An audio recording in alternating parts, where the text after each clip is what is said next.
வணக்கம் மக்களே, எல்லோரும் எப்படி இருக்கீங்க? இன்றைக்கி வந்துட்டு சிஞ்சுவா புல் வந்துட்டு ஆட்டுகளுக்கு தீவனம் நடுறத வந்துட்டு இன்றைக்கி பார் போட்டுக்கிருக்கேன். நான் ஓரளவு போட்டுக்கிருக்கேன், ஆள் கிடைக்கல. என்ன பண்ணுறது? இப்போ பார் போடுறவங்க வந்துட்டு போட்டாங்கன்னா அவங்களுக்கு ப்ராப்பராக ஸ்ட்ரெயிட்டாக போடுவாங்க. எனக்கு தெரிஞ்சதை நான் போட்டிருக்கேன். இன்னும் வந்துட்டு பார் இன்னும் நிறையா போட வேண்டியிருக்கு நடுறதுக்கு.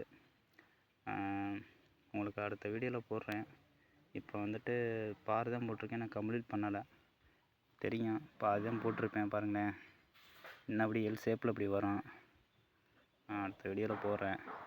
ஒரு வீடியோ வந்து போடுறேன் பாருங்கள். நடம் மட்டும் வந்துட்டு எத்தனை அடிக்கு நடணும், தண்ணி எத்தனை நாளைக்கு விடணும் ஒன்று ஒன்றா சொல்கிறேன், சரிங்களா? புல்லு தான் நட போகிறேன். ஆமாம், அடுத்த வீடியோவில் பாருங்கள். இப்போ கொஞ்சம் போட்டிருக்கேன், நான் கொஞ்சம் கம்ப்ளீட் பண்ணிவிட்டு உங்களுக்கு அடுத்த வீடியோ போடுறேன், சரிங்களா?